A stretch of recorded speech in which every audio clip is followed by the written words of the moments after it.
नमस्कार आदाब दोस्तों। तो चलिए आज फिर हम आप लोगों के लिए लाए देश और दुनिया की तमाम ताजा बड़ी खबरें, ब्रेकिंग न्यूज हेडलाइंस, एक करके तमाम बड़ी खबरें आपके सामने रखेंगे। सबसे पहली और बड़ी खबर में आपको बताएंगे दोस्तों कि लोकसभा चुनाव 2024 में हार के बाद जिस तरीके से भारतीय जनता पार्टी के नेता राम भक्तों के ऊपर सवाल खड़े कर रहे थे, इसको लेकर के अब बीजेपी की नेता और पूर्व सीएम उमा भारती ने अपनी ही पार्टी के नेताओं को फटकार लगाई है। किस तरीके से इसकी जानकारी आगे आपको देंगे। साथ ही साथ अगली बड़ी खबर में आपको बताएंगे दोस्तों कि महाराष्ट्र के अंदर विधानसभा चुनाव से पहले हो सकता है बहुत बड़ा उलटफेर। बीजेपी और शिंदे गुट को जबरदस्त झटका लगने के आसार हैं, इसकी भी जानकारी आगे आपको देंगे। साथ ही साथ अगली बड़ी खबर में आपको बताएंगे दोस्तों कि बिहार के बाद अब झारखंड के अंदर एक और पुल ढह गया है।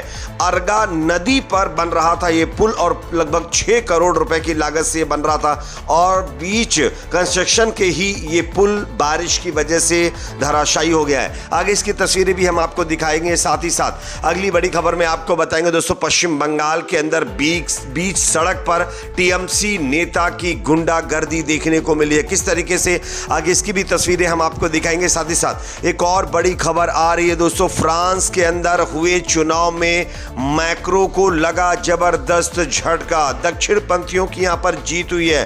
किस तरीके से क्या है रिजल्ट, ये भी आपको बताएंगे। साथ ही साथ अगली बड़ी खबर में आपको बताएंगे दोस्तों कि इजराइल और हिजबुल्लाह के बीच जो मुकाबला है वो बढ़ गया है। अमेरिका ने इसको लेकर एक बड़ा बयान दिया है, आगे इसकी भी जानकारी आपको देंगे। साथ ही साथ अगली बड़ी खबर में आपको बताएंगे दोस्तों कि यहां पर तुर्की ने अब इजराइल को एक और जबरदस्त झटका दिया है।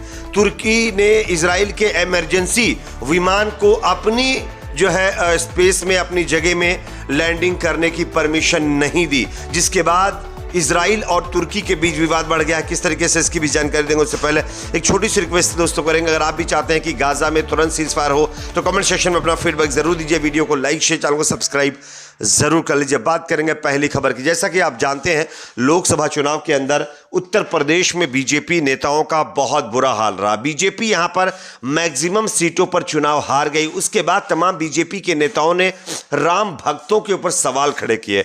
कई बीजेपी के नेताओं ने यहां तक कह दिया कि अयोध्या में नास्तिक रहते हैं। और इसके बाद अब उमा भारती जो बीजेपी के नेता पूर्व सीएम है, इन्होंने बीजेपी के नेताओं को फटकार लगाई है। किस तरीके से खबर आप देख सकते हैं। हमें यह अहंकार नहीं रखना चाहिए कि हम राम भक्त बीजेपी को ही वोट देगा। हमें यह नहीं सोचना चाहिए कि जो हमें वोट नहीं देता वह राम भक्त नहीं है। यह बयान अपने आप में बीजेपी के उन नेताओं के मुंह पर तमाचा है जो लोकसभा चुनाव 2024 में कम सीटें पाने के बाद उत्तर प्रदेश की जनता के ऊपर सवाल खड़े कर रहे थे और उनको नास्तिक बता रहे थे। खैर, इस पर आपकी क्या राय है कमेंट सेक्शन में बताइए। अगली खबर जो कि सामने आ रही है, महाराष्ट्र के अंदर एक बहुत बड़ा उलटफेर होने वाला है। आप इस खबर को देखिए।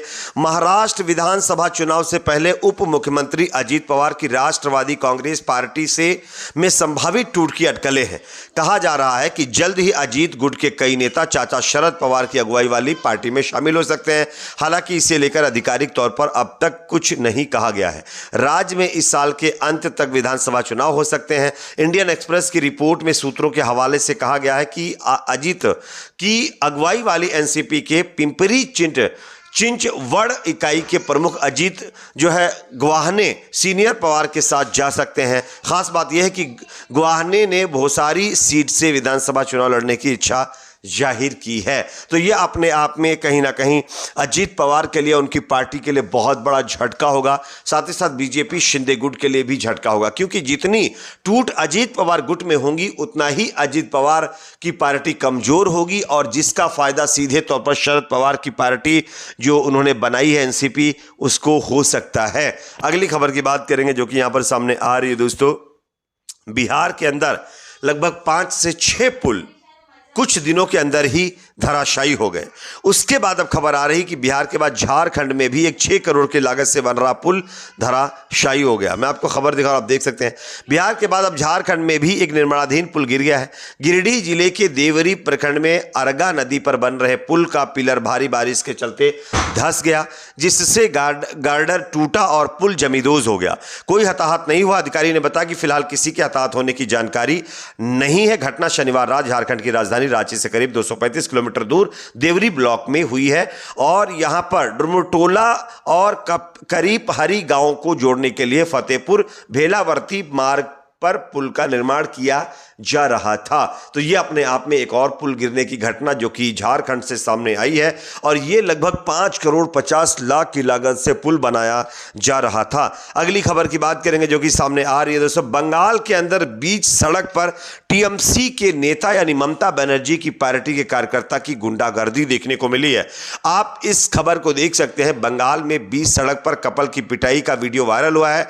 माकपा नेता मोहम्मद सलीम ने सोशल मीडिया प्लेटफॉर्म पर एक्स पर यह जानकारी दी है। यह घटना सलीसी सभा में सजा की बताई जा रही है।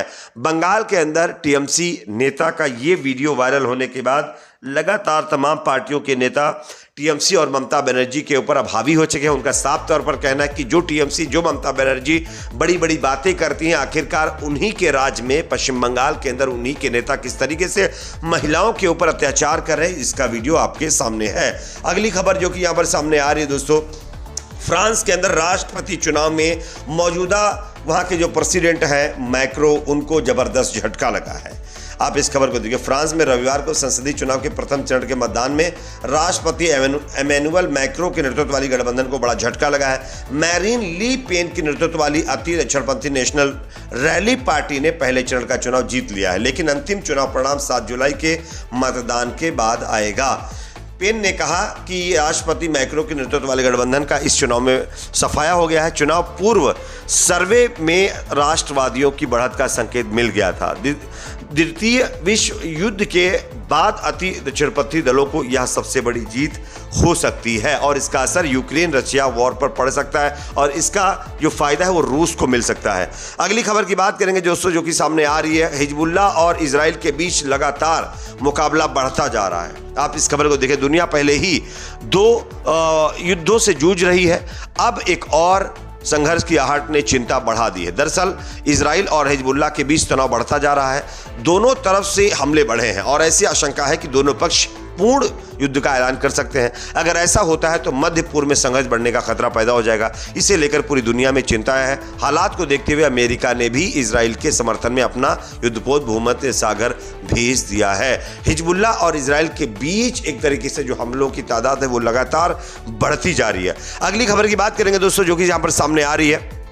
तुर्की ने इजराइल को एक और बड़ा झटका दिया है। इससे पहले तमाम सामानों पर एक तरीके से एक्सपोर्ट और इंपोर्ट पर बैन लगाने के बाद तुर्की ने कल इजराइल के एक प्लेन को इमरजेंसी लैंडिंग के लिए अपने जो है क्षेत्र में जगह नहीं दी और ये एक तरीके से इजराइल की तरफ से रिक्वेस्ट की गई थी तुर्की से कि हमारे प्लेन को उतरने की आप जो है जगह दीजिए, लेकिन उनकी इस अपील को तुर्की ने रिफ्यूज कर दिया है। इस पर आप लोग क्या सोचते हैं कमेंट सेक्शन में जरूर बताएं। वीडियो को लाइक शेयर, चैनल को सब्सक्राइब जरूर करें।